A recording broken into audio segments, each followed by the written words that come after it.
2025년이 되었습니다. 2024년이 적응하는데도 시간이 좀 걸렸던 것 같은데 벌써 2025년입니다. 여러분, 떡국 드셨습니까? 네, 한 살씩 다 드시고 오신 겁니까? 네. 오늘 이 시간 2025년의 첫날 주님을 사랑하고 사모하는 마음으로 이 자리에 모여서 함께 예배드리고 또 주님을 경배하는 우리 모든 교우 여러분들 환영하고 축복합니다. 2025년이 되어서 하나님 앞에 어떤 버킷리스트를 작성해 보셨습니까? 한 분씩 한 분씩 마음속으로든 또는 종이에 펜으로 기록을 하시던 아니면 핸드폰 안에다가 이렇게 입력을 하시던지 새해가 되면 말씀을 어느 정도 읽어보고 싶다. 기도는 어떻게, 예배는 어떻게 이런 마음의 다짐들을 주님 앞에 하지 않으셨습니까? 우리가 큐티라고 이야기를 많이 하죠. 말씀 묵상에 대해서 조용히 주님과 내가 함께 하는 시간을 보낸다 해서 quiet time, 큐티라고 이름을 많이 하는데요. 여러분 이 시간 말씀을 읽으실 때 어떤 부분에 많이 집중을 하십니까? 이 말씀 속에 하나님은 나에게 무엇을 원하실까? 오늘 나에게 주시는 말씀은 무엇일까? 오늘 내 삶의 이 말씀을 어떻게 적용해야 할까? 이렇게 많이들 생각하실 것 같습니다. 아주 훌륭합니다. 아주 좋습니다. 그런데 어떻게 생각하면요. 이 방향, 오늘 이 말씀을 나의 삶에 어떻게 적용할 것인가? 하나님이 나에게 주시는 말씀은 무엇인가? 라는 질문은요. 어떻게 보면은 목적지, 도착점이라고도 볼 수 있습니다. 말씀을 우리가 접할 때 가장 먼저 주의하며 읽어야 하는 부분은 뭐냐면요. 너무나 당연하게도 오늘 말씀에 나타나는 하나님은 어떤 분이신가입니다. 가장 먼저 말씀 안에서 우리가 질문해야 하는 그리고 발견해야 하는 부분은 바로 이겁니다. 오늘 말씀에 나타나는 하나님은 어떤 분이신가? 그 다음에 오늘 말씀의 하나님은 이런 분이시구나 하는 걸 깨닫고 파악하고 나면 그럼 그런 하나님께서 나에게 원하시는 것은 무엇이겠는가를 발견하게 됩니다. 자연스러운 비결이죠. 그런데 자칫 목적지를 먼저 가버리면요. 오늘 말씀 속에서 나에게 접목될 수 있는 것은 무엇인가를 먼저 바라보게 되면 그 안에 하나님을 발견하지 못하고 말씀 앞에 그대로 내가 직진해버릴 수도 있습니다. 그래서 오늘은 이 말씀 속에 나타나는 하나님을 우리가 먼저 발견하고 그 다음에 우리 하나님 어떤 분이시구나 찬양드리고 그리고 그 하나님을 깊이 깨닫고 하나님의 자비하심과 은혜로우심을 한껏 누린 다음에 우리의 삶을 바라볼 수 있기를 원합니다. 또 하나의 어쩌면 너무나 당연한 질문 하나를 제가 드리고 싶은데요. 여러분 성경은 맨 처음 한글로 기록되었을까요? 너무 당연한 질문인데요. 네, 저는 여기에 대한 자문을 하지 않고 꽤 오랫동안 신앙생활을 했습니다. 성인이 되고 청년이 됐을 때 그때 비로소 머리를 탁 치는 것 같은 그런 질문이 있었어요. 성경이 처음에 한글이 아니었으니까 영어 성경도 있고 중국어 성경, 일본어 성경이 있는 거겠지? 이런 생각을 했습니다. 신앙생활하고 한참의 시간이 흐른 다음에요. 그렇다면 우리가 읽고 있는 이 성경은 번역 성경이라는 말이죠. 제가 이제 첫 번째 장과 두 번째 장으로 되어 있는 유인물을 나눠드렸는데요. 첫 번째 장을 보시면 시편 19편 해서 괄호하고 개역개정이라고 되어 있습니다. 그리고 그 오른쪽을 보시면요. 또 시편 19편 하고 괄호하고 새한글 성경이라고 되어 있습니다. 우리가 읽고 있는 성경은 번역어입니다. 번역은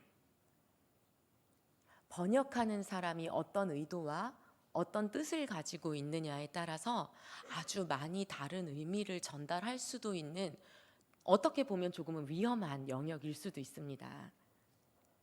그래서 번역하는 사람들의 작품에 저작권을 인정해 주는 경우들도 있죠.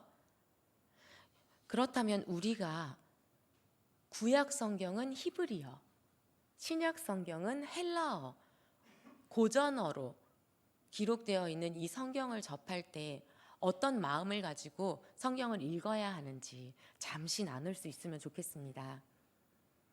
히브리어가 가지고 있는 모든 표현을 한국어가 다 똑같이 가지고 있지 않습니다.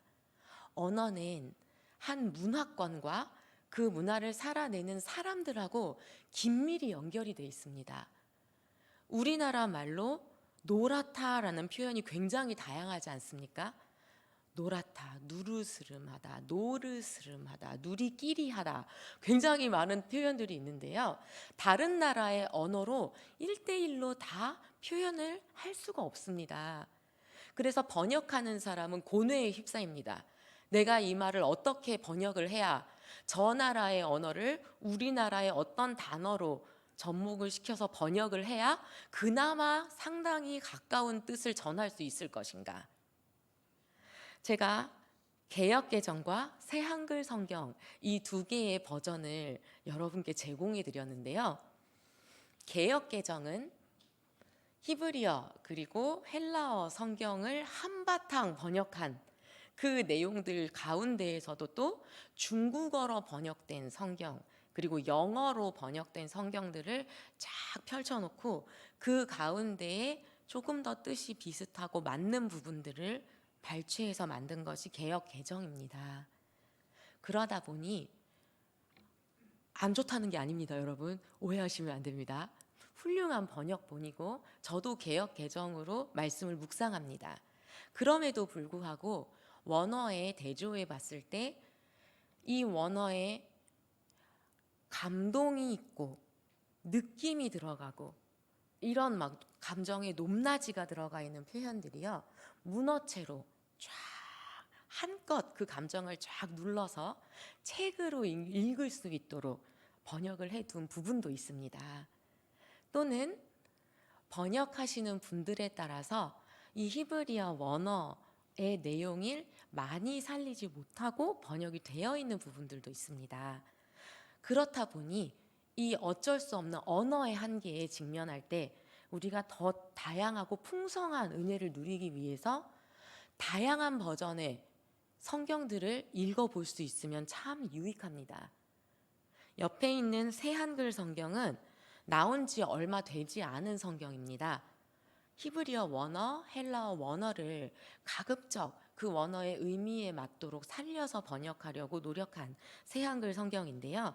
그래서 보시면 개역개정은 한 줄로 끝나는데 새한글 성경은 두 줄이 되기도 하고 세 줄이 되기도 하고, 이 이유가 뭐냐면요, 히브리어로 되어 있는 문장의 구성에 최대한 맞춰서 히브리어 성경이 세 줄, 네 줄로 되어 있다면 한글로 표현하면서 그거를 한 줄로 만들지 않고 그대로 세 줄로, 네 줄로 번역하려고 번역 기법을 살린 부분이 있다 보니까 새한글 성경이 분량이 훨씬 많아집니다. 이런 부분을 한번 보시라고 예시로 제가 시편 19편만 한번 발췌를 해서 여러분께 제공해 드렸습니다. 언어의 장벽을 조금 더 뛰어넘으실 수 있으시다면 한글 성경에서도 다양한 개역 한글, 개역 개정, 공동 번역, 새 한글 뭐 이런 다양한 성경에 더해서 영어 성경들, 일어 성경, 중국어 성경 보실 수 있으면 참 유익합니다. 왜 이 말을 이렇게 했을까?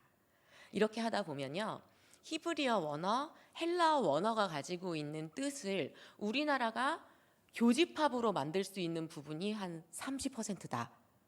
그런데 여기에 영어 성경으로 번역했을 때의 교집합이 또 한 30%다 했을 때 그것들이 다 맞물렸을 때 아, 이런 의미겠구나 하고 우리가 원어, 히브리어, 헬라어를 다 몰라도 더 깊이 있는 내용들을 알아보실 수 있는 거예요.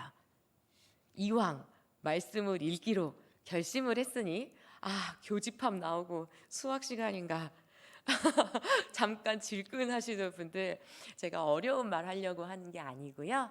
이왕 말씀을 읽기로 결심했다면 혹시라도 나는 더 도전해보고 싶다 이런 생각이 드실 때 다양한 성경들을 한 구절 한 구절을 읽으시더라도 접해 보신다면 그 구절의 의미들을 더 살릴 수 있다라고 말씀을 전해드리려고 이렇게 두서가 길었습니다.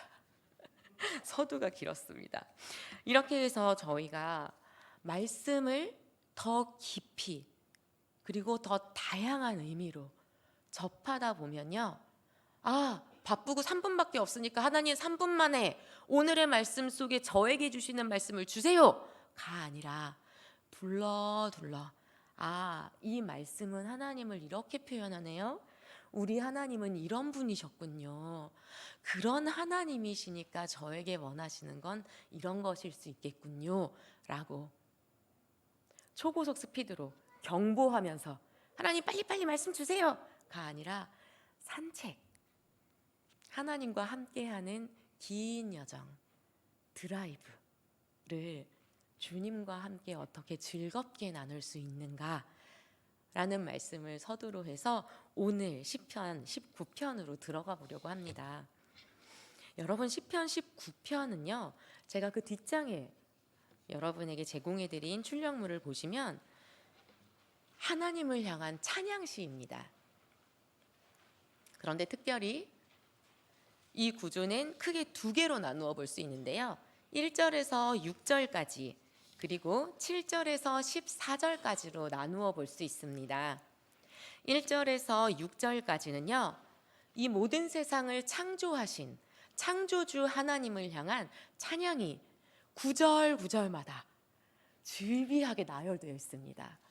그리고 7절에서 14절까지는요. 그런 하나님께서 여호와 하나님이시며 여호와 하나님이 우리에게 말씀을 허락하셨는데 이 여호와 하나님의 말씀을 찬양하는 내용들로 구성되어 있습니다. 그럼 우리가 지금 이 시간에 한 절 한 절 들어가 볼 수 있으면 좋겠는데요. 먼저 앞부분 창조주 하나님을 찬양하는 1절에서 6절까지의 말씀은 또 세분하면 두 개로 나눌 수 있습니다. 1절, 2절, 3절 그리고 4절, 5절, 6절로 나누어 볼 수 있습니다. 1, 2, 3절은요. 이제 여러분의 오감을 열어보셔야 돼요. 그리고 우리의 그 마음을 활짝 여셔서 마음속으로 막 상상을 하면서 그러면서 이 말씀 속으로 들어갈 준비를 해주셔야 됩니다. 여러분, 오늘 근무하셨습니까? 네, 공휴일이라서 쉬셨죠? 네, 그러면 이제 편안한 육신으로 마음을 활짝 열고 주님의 말씀을 마음속으로 그려보면서 우리가 눈을 뜨고 교회 안에 있지만 마치 우리가 밖에 대자연 속에 서 있는 것 같은 마음으로 이 말씀을 읽어볼 수 있으면 좋겠는데요. 1절과 2절과 3절 말씀 우리 함께 다시 한번 읽어보시겠습니다. 시작. 하늘이 하나님의 영광을 선포하고 궁창이 그의 손으로 하신 일을 나타내는도다. 날은 날에게 말하고 밤은 밤에게 지식을 전하니 언어도 없고 말씀도 없으며 들리는 소리도 없으나. 아멘. 맨 처음 하늘이 나옵니다. 그리고 하늘이 그냥 파랗고 회색이고 주황색, 까만색이 아니고요. 그 하늘이 하나님의 영광을 선포한다라고 말합니다. 하늘을 보면서 하늘에 계신 하나님을 떠올리는 겁니다. 그리고 이 세상 모든 만물을 창조하신 하나님을 바라보게 해준다라고 이야기합니다. 궁창은요. 예전 사람들은 땅은 네모져 있고요. 그리고 그 네모진 땅에 세 개의 끝으로 가면 뚝 떨어진다고 생각했습니다. 이 시편은요. 2025년에 안경을 쓰고 보면 좀 어려움을 겪으실 수 있습니다. 이 시편은 지금으로부터 멀게는 한 3,000년 이상도 더 떨어져 있는 시입니다. 10년 전만 해도 20년 전만 해도요. 지금과 너무나 다른 문명의 이기를 누리지 못하는 삶이었죠. 예수님 태어나실 때만 해도 2000년 전입니다. 그때 핸드폰 없습니다. 비행기 없습니다. 걸어 다니고 유리창 이런 거 없습니다. 그죠? 그런데 그보다도 1000년도 더 전입니다. 그러니 수천 년, 3000년 가까이를 지금과 떨어져 있는 사람들이 어떻게 생각하고 있었는지, 그들의 문화는 어떠했는지 우리가 한번 생각해 볼 필요가 있습니다. 이 시대 사람들은 하늘이 있으면요, 그 하늘이 이렇게 보이지 않는 막처럼 둥그런 원형으로 돼 있다고 생각했고요. 반원입니다, 반원. 그리고 땅은 평평해서 네모지게, 이런 네모지게 생겼고, 그래서 각 사각 끝에 3개의 끝이 있습니다. 그러니까 사각형이 땅바닥, 그리고 반원이 하늘. 그런데 우리 눈으로 보이는 하늘 위에 막으로 돼 있는 이 반원형, 이게 궁창이라고 생각했습니다. 그러니 궁창은 하나님이 다 만드신 거예요. 뚝딱뚝딱 해서 하나님이 이렇게 궁창을 다 지으셨는데, 이 모든 게 하나님이 손으로 하신 일을 나타내주고 있다. 그래서 새가 하늘을 날고 있죠. 그런데 이 새가 하늘은 날지만 궁창 저 위를 올라갈 수는 없습니다. 이런 사고방식을 가지고 있어요. 그러니 하늘을 딱 바라보면서, 아, 저 하늘의 구름과 모든 것들 다 하나님께서 만드셨구나. 시각적인 심상으로 하나님을 찬양하는 겁니다. 그리고 하늘을 쫙 바라보고 있으면 그 하늘이 새벽과 아침과 정오, 오후를 지나 저녁과 밤이 되는 것들을 알 수 있죠. 2절로 이어집니다. 날은 날에게 말하고 밤은 밤에게 지식을 전하니. 여기에서 이 2절과 3절에 말씀이라고 되어 있는 단어가요, 히브리어로 오메르라는 단어입니다. 보통은요, 에메르 형태로 말씀, 말이 기록되어 있습니다. 누가 사람이 사람에게 하는 말도, 하나님께서 사람에게 해주시는 말씀도, 사람이 하나님께 드리는 말도 모두 다 에메르형인데요. 여기에 나오는 오메르형은 구약 성경 그 많은 글들 가운데 단 6번만 나와 있습니다. 2절에 한 번, 3절에 한 번 해서 2번이고요. 그리고 여기에 제가 기록해 드린 것처럼 욥기, 나머지는 다 시편과 하박국에 한 번. 그런데 특징이 뭐냐면요, 그냥 하고 사라지는 말이 아니라 오메르 형태로 쓰이는 구약 성경 39권의 단 6번은요 반드시 실현되는 말입니다.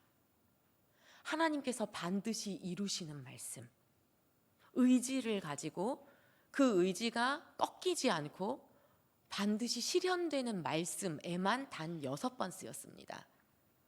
그러니 날 또는 여기 히브리어로 날, 낮 다 가능하거든요. 밤하고 대칭을 이루는 낮과 밤이라고 생각하셔도 좋습니다. 낮은 낮에게, 밤은 밤에게, 날은 날에게, 밤은 밤에게 이루어질 하나님의 의지가 담긴 말씀을 전한다는 겁니다. 시각적인 이 심상이요, 이제는 하늘을 보니 낮, 그리고 다가오는 밤이 떠오르죠. 이 시각이 그런데 말씀을 전한다라는 청각 개념으로 변화되어 오는 겁니다. 우리 하나님께서 말씀으로 모든 세상을 지으셨다는 걸 이미 창세기 1장에서 우리는 알고 있습니다. 우리만 아는 게 아니라 이 시편 기자들도 알고 있습니다. 하나님께서 말씀하시니 빛이 생기고 날이 생기고 이 모든 세상이 창조되었다. 그 창조하신 하나님을 하늘을 보니 저절로 떠올릴 수밖에 없는데, 낮이 낮에게, 밤이 밤에게 그 하나님의 창조의 말씀들을 계속해서 들려주고 있다는 겁니다.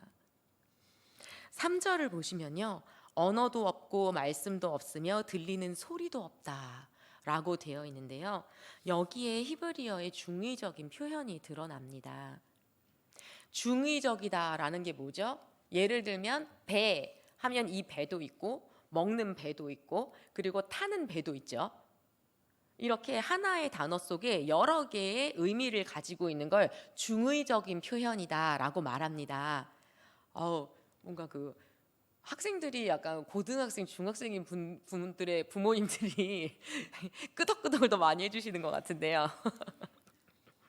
여기에 말씀이라는 2절에 아까 제가 오메르라는 단어를 말씀드렸는데 3절에 보시면 다바르라는 말씀도 나와요. 이 다바르가 입에서 나오는 말씀도 있지만 그에 못지않게 많이 쓰이는 중의적인 표현이 뭐가 있냐면 일, 사건이라는 뜻입니다.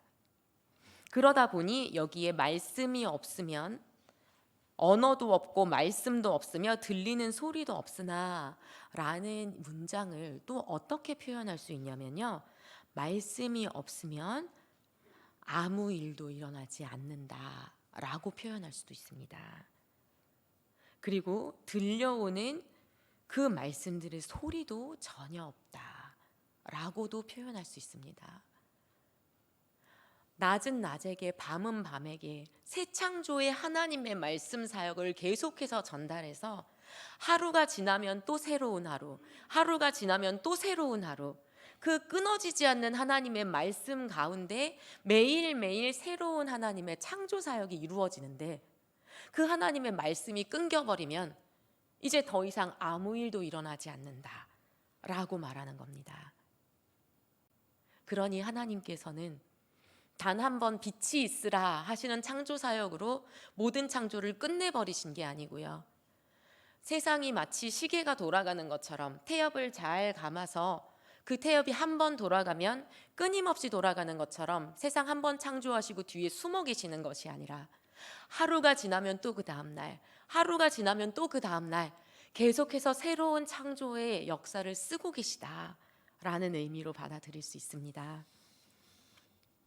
이렇게 하늘과 궁창이라는 시각이 말씀을 통해 청각으로 그리고 끊임없이 이어지는 그 하나님의 말씀의 놀라운 창조 사역으로 전환되어 가는 것을 우리가 1, 2, 3절에서 볼 수 있는데요. 다음 4, 5, 6절은 또다시 이제 청각이 시각으로 돌변합니다. 네, 한번 보실까요? 4, 5, 6절 말씀 함께 읽으시겠습니다. 시작. 그의 소리가 온 땅에 통하고 그의 말씀이 세상 끝까지 이르도다. 하나님이 해를 위하여 하늘의 장막을 베푸셨도다. 해는 그의 신방에서 나오는 신랑과 같고 그의 길을 달리기 기뻐하는 장사 같아서 하늘 이 끝에서 나와서 하늘 저 끝까지 운행하며 그의 열기에서 피할 자가 없도다. 아멘. 이제 소리로 시작합니다.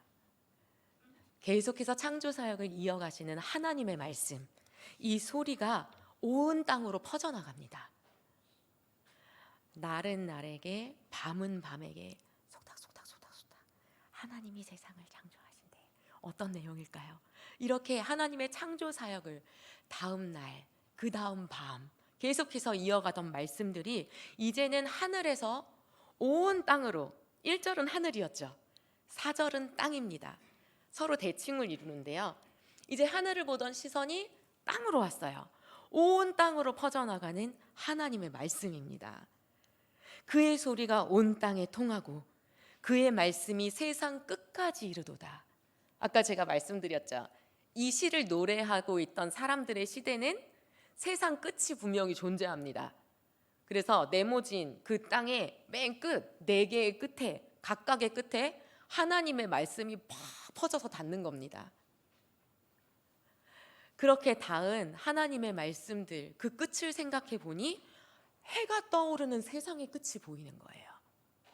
그러면서 그 다음 구절, 해에 집중을 하게 되는데요. 여기에 해는 그냥 천체의 해를 보지 않습니다. 고대 근동의 사람들은요, 그 지역 사람들에게 있어서 강대국은 이집트입니다. 그리고 이집트인들에게 있어서 가장 힘센 신은 태양신입니다. 고대 이집트 문명에서 태양신은 어떤 신이냐면요, 하늘에 전차를 타고 하늘을 가로질러 쫙 이동을 하면서 이 세상을 다스립니다. 자기가 가고 싶은 방향대로 전차를 이끌고 이곳 저곳으로 다니면서 그 해가 닿는 곳마다 열기를 전달합니다. 그리고 잘못해서 태양신 라, 이 라의 노여움을 사게 되면요, 또는 오만하게 태양신 라에 근접하려고 하는 사람들은 그 태양의 열기에 타서 죽어버립니다. 태양신 라가 온 세상을 주관하는 낮, 그런데 해가 지잖아요. 그럼 그때 이 태양신은 뭘 할까요? 평평한 땅, 그 밑에는 지하세계입니다. 이 지하세계를 태양의 전차를 타고 돌면서 자신의 대적자와 전쟁을 합니다. 아펩이라는 어둠의 신, 바다의 신인데요, 이 태양신 라하고 그리고 아펩하고 전쟁을 하다가 태양신 라가 힘이 좀 떨어졌어요. 그러면 이제 다음날 좀 흐린 겁니다. 네, 다 해석이 돼요. 그들의 사고방식과 그들의 문화로. 그런데 이 태양신 라에 대한 만연해 있던 고대 근동의 신화를 하나님, 유일신 하나님을 믿는 시편 기자 다윗은 어떻게 표현했을까요? 그리고 이 시를 노래했던 많은 이들은 얼마나 당당하고 하나님을 우러러보면서 이 시편을 노래했을까요? 5절 그리고 6절 다시 한번 읽어보실게요. 시작.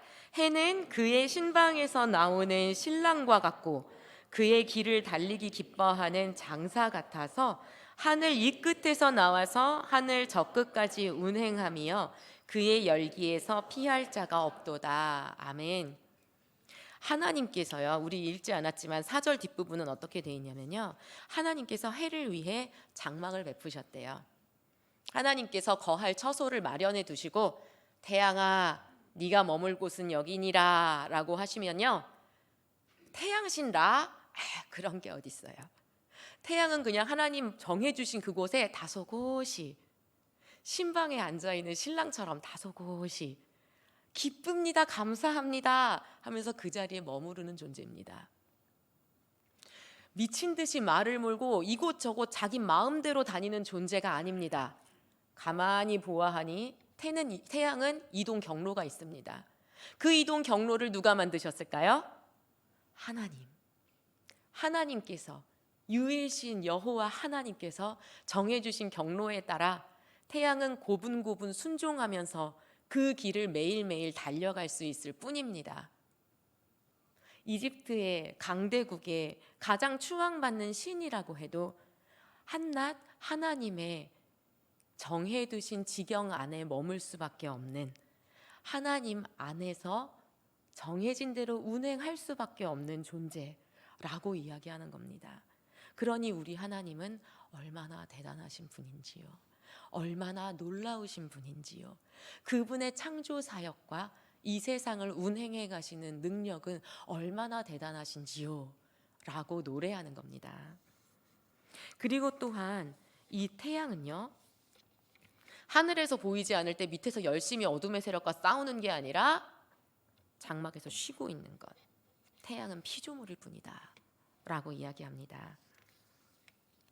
그때의 이스라엘 사람들은 이집트에 비하면 뭘 드러낼 수 있는 존재들이었을까요? 내 눈에 보이는 피조 세계에서의 나의 지위, 나의 위치가 아닌, 내 무엇이 아닌 내가 믿고 의지하는 나의 주 하나님, 내가 대단해서 하나님 대단해지시는 것 아닙니다.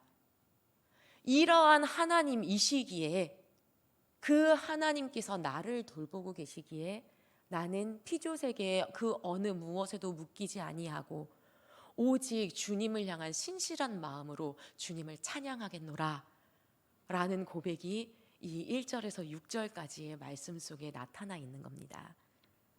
그리고 또 태양신 라는요, 심판의 신, 정의의 신의 특성을 가지고 있습니다. 이 태양신에 대해서 제가 이렇게 열심히 설명을 해드려야 여러분이 4, 5, 6절을 그 시대 사람들의 눈으로 보실 수 있잖아요. 그런데 시편 19편을 노래로 찬양으로 기도로 올려드리고 맨 처음 씌워져서 그리고 많은 사람들에게 보급되던 그 시기에는 이런 설명을 하지 않아도 모두가 다 기본 지식과 배경으로 알고 있는 내용들입니다. 정의의 신, 심판의 신인 라, 그 라를 종속시키고 한낱 피조물로 만드는 하나님의 위엄과 권세, 이 내용이 뒤에 이어지는 7절부터 10절까지의 내용에 나타납니다. 7절에서 10절까지는 이제는 하나님, 창조주 하나님을 찬양하던 내용이 하나님의 말씀을 찬양하는 구절로 이동해 오는데요. 우리 그 7절에서 10절까지만 먼저 한번 같이 읽어보시겠습니다. 시작. 여호와의 율법은 완전하여 영혼을 소성시키며 여호와의 증거는 확실하여 우둔한 자를 지혜롭게 하며 여호와의 교훈은 정직하여 마음을 기쁘게 하고 여호와의 계명은 순결하여 눈을 밝게 하시도다. 여호와를 경외하는 도는 정결하여 영원까지 이르고 여호와의 법도 진실하여 다 의로우니 금 곧 많은 순금보다 더 사모할 것이며 꿀과 송이꿀보다 더 달도다. 아멘. 여기 7절, 8절, 9절에 쭉 나오는 율법, 증거, 교훈, 계명, 여호와를 경외하는 도, 여호와의 법 모두 다 하나님의 말씀을 서로 다른 단어들로 표현한 것뿐입니다. 한 구절 한 구절마다 하나님의 말씀은 이러하다, 하나님의 말씀은 이러하다 하고 계속해서 끊임없이 하나님의 말씀 자체를 찬양하고 있습니다. 이 말씀이 나의 길의 척도가 되고 내가 살아가는 삶의 기준이 된다.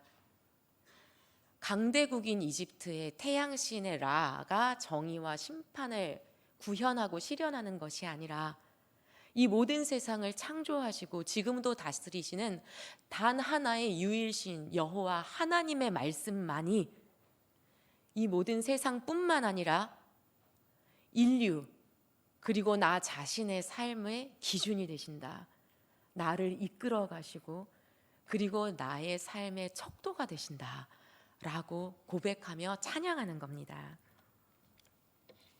하나님의 말씀, 모든 피조세계, 모든 자연 만물을 만드시고 운행하는 그저 경이롭기만 한 것 같던 하나님의 말씀이 이제는 이 세상 사람들의 삶에 이르렀습니다. 그리고 그 삶이 나를 관통합니다.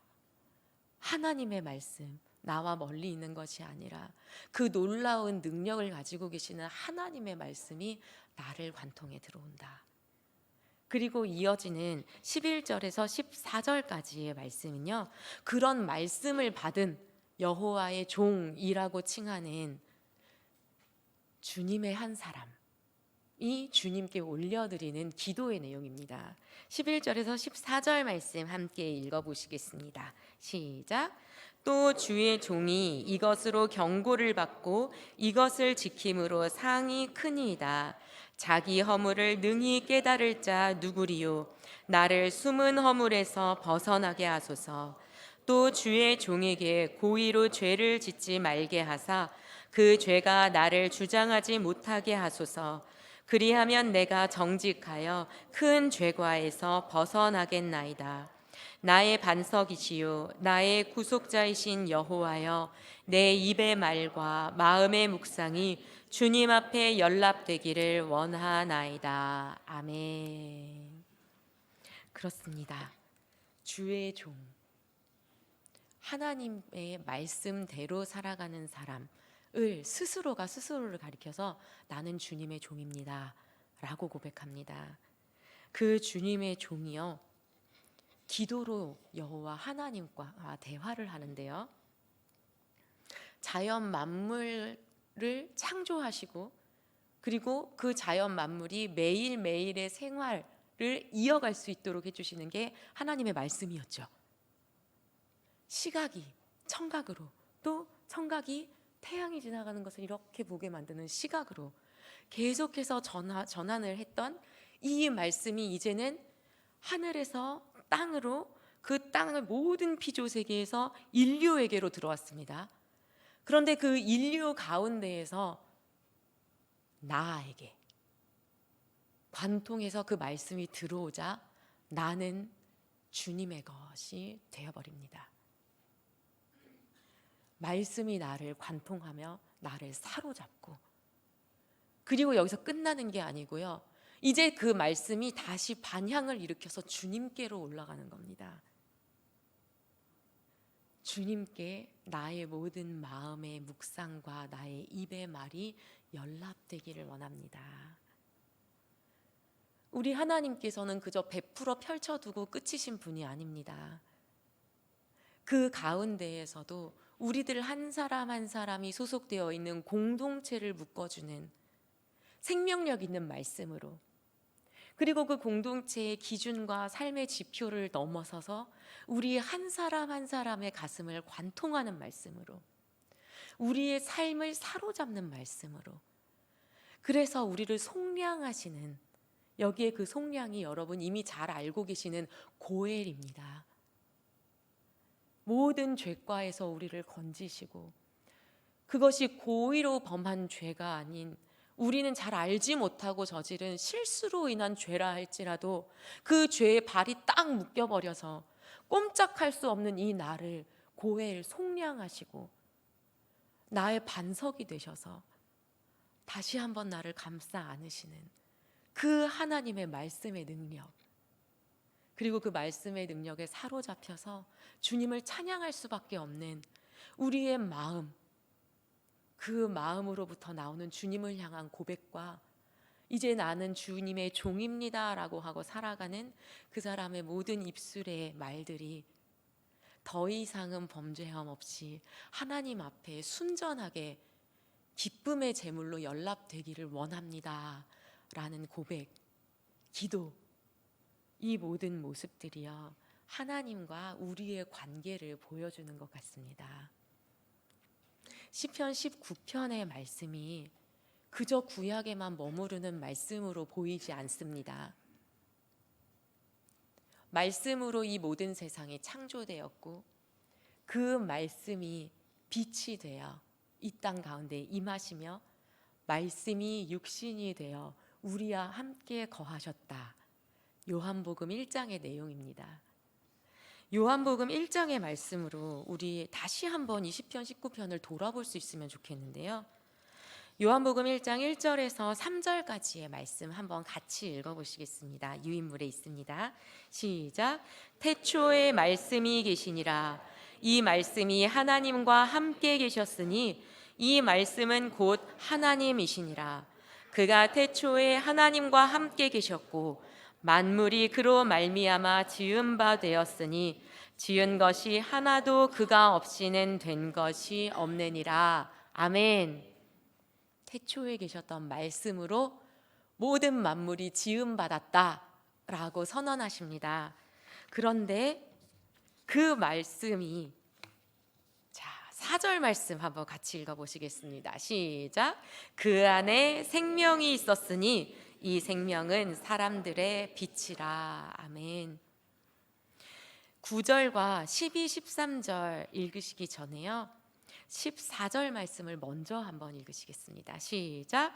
말씀이 육신이 되어 우리 가운데 거하심에 우리가 그의 영광을 보니 아버지의 독생자의 영광이요 은혜와 진리가 충만하더라. 아멘. 이렇게 우리에게 보신 그분이 누구십니까? 예수 그리스도십니다.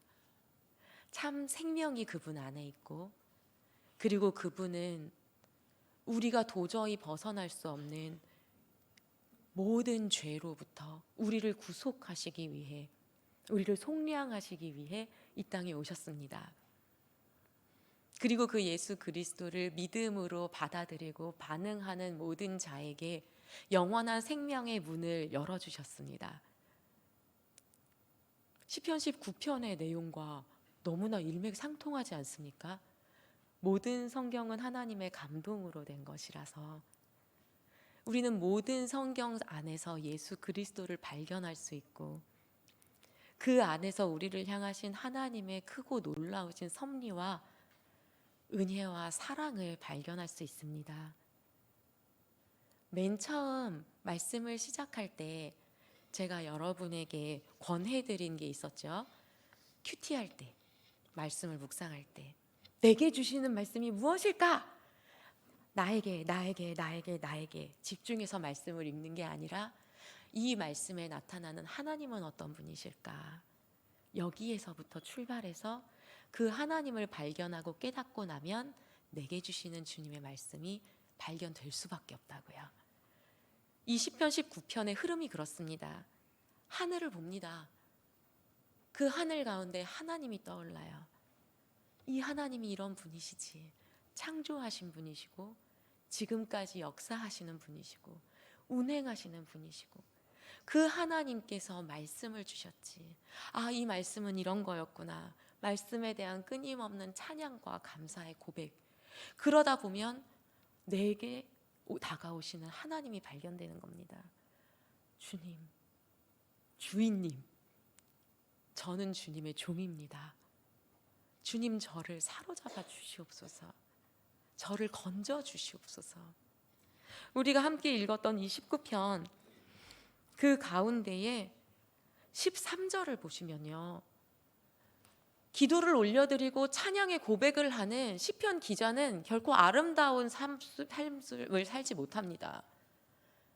핑크빛으로 물들어 있고 어디를 가도 다 환대해주고 모두가 다 선의를 가지고 서로를 대하는 그런 세상 속에 살지 않습니다. 죄가 만연하고요, 오만한 자들이 넘쳐납니다. 그런 세상 속에서 주님, 저는 주님을 바라봅니다. 제가 그 가운데 물들지 않게 해주세요. 저를 건져 올려주세요. 죄 가운데 제가 빠지지 않게 해주세요. 우리의 삶과 무엇이 다릅니까? 나는 은혜 받고, 아, 그래, 내가 이렇게 사랑받은 사람이지, 나도 사랑을 베풀며 용서하며 살리라 기도하고 결단하고 저 문을 나서는 순간 어떻습니까? 때르릉 오는 전화 한 통에 그 모든 결단이 순식간에 날아가 버리기 너무 쉽지 않습니까? 여기에서 다 은혜 받고 결단하고 기도하고 주일 한껏 받은 은혜를 들고 주차장에서 다 쏟아버리고 가기 너무 쉽지 않습니까? 왜 차를 이렇게 대가지고, 이 사람 왜 빨리 안 나와가지고. 그쵸, 교회마다 그런 말 유명하대요. 가장 은혜가 많이 있는 곳은 주차장이다. 받은 은혜를 다 쏟아버리는 통에. 네, 슬픈 이야기입니다. 우리네 삶이 이 시편 기자와 다르지 않습니다. 이 시를 노래해왔던 수많은 사람들의 여정과 다르지 않습니다. 하나님은 놀라우시고 긍휼하시고 우리에게 한없는 은혜를 쏟아 부어주시지만 우리가 살아내야 하는 삶은 진흙탕이고 가시덤불이고 만나는 사람들마다 내 마음속에 가슴에 생채기를 내기 바쁜 사람들이 훨씬 많습니다. 그 가운데 위로를 얻을 수 있기를 원합니다. 오늘의 말씀 속에 나의 고엘이 되시는 분, 시편 19편을 노래했던 고대 근동의 많은 사람들은 예수 그리스도를 알지 못하고 그 고엘이 누구실까? 그 고엘이 언제 나를 속량하실까? 메시아가 언제 오실까? 막연한 가운데 노래했다면 우리는 이것을 아는 자들입니다. 예수 그리스도께서 이미 오셨고 예수 그리스도께서 사단의 모든 권세를 이기셨고 그리고 또한 예수 그리스도 안에서 나의 모든 죄와 허물이 사하여졌노라 알고 믿는 자들, 이미 이긴 싸움을 승리의 길을 뒤따라가는 자들이 바로 우리입니다. 그렇다면 이 시편 마지막 절에 나와 있는 내 입의 말과 마음의 묵상이 주님 앞에 연락되기를 원한다는, 주님 앞에 올려드리는 간구의 기도를 우리는 얼마나 더 확신 있게 올려드릴 수 있을까요? 주님께서 이미 이기셨습니다. 주님께서 이미 저를 속량하셨습니다. 모두가 거절하는 어둠이 가득한 세상 속에 예수 그리스도께서 빛으로 오셨습니다. 그리고 그 주님의 이름을 부르는 자에게 허락되는 하나님의 자녀가 되는 권세를 받은 자가 바로 저입니다. 그러니 주님, 약속대로 성령님 나의 안에 계시오니 성령님께서 저를 사로잡으시고 오늘의 저의 삶 가운데에서도 저의 입술을 주장하시며 저의 마음을 주장하셔서 주님께서 기쁘게 받으실 수 있는 저의 마음과 저의 입술의 언어들과 그로부터 이어지는 저의 행동들과 저의 삶이 되게 하여 주시옵소서. 이 기도가 우리의 기도가 될 수 있기를 원합니다. 그리고 이 한 해간 시편 19편 단 하나에 관통하는 주제가 뭐였을까요? 말씀입니다. 세상을 창조하신 것도 말씀이요, 세상을 운행해 가시는 것도 말씀이요, 그리고 또한 모든 인간사의 삶의 기준과 척도가 되는 금보다 꿀송이보다 더 원하고 사모해야 할 마땅한 것이 바로 말씀이요, 그 말씀으로 나를 사로잡으시고 이제는 내 입의 말과 마음의 묵상까지 주님의 말씀으로 삼켜버리는 이 단 하나의 말씀으로 우리의 한 해의 삶을 채워나가는 우리 양산중앙교회의 모든 성도 여러분이 될 수 있기를 주님의 이름으로 축원합니다. 기도드리시겠습니다. 하나님 아버지, 감사합니다. 말씀을 통해 저희들에게 주님을 알려주시고 주님과 교제하는 기쁨을 허락하여 주시니 참으로 감사를 드립니다. 하나님께서 저희에게 허락하신 말씀이 깨달아지는 은혜를 주시옵소서. 세상 만물의 창조주시오, 지금도 다스리고 계시는 하나님의 손길을 말씀 가운데 온전히 알아가게 하시고 우리의 삶을 말씀을 기준으로 살아가게 하여 주시옵소서. 주님 주시는 말씀을 우리의 삶에 어떻게 적용할지 깨닫게 해주시고 말씀대로 살아갈 때 경험할 수 있는 기쁨과 감격을 저희에게 허락해 주시옵소서. 이 모든 말씀을 만물의 근원이시요 생명의 말씀 되시는 빛으로 오신 예수 그리스도의 이름으로 기도드립니다. 아멘.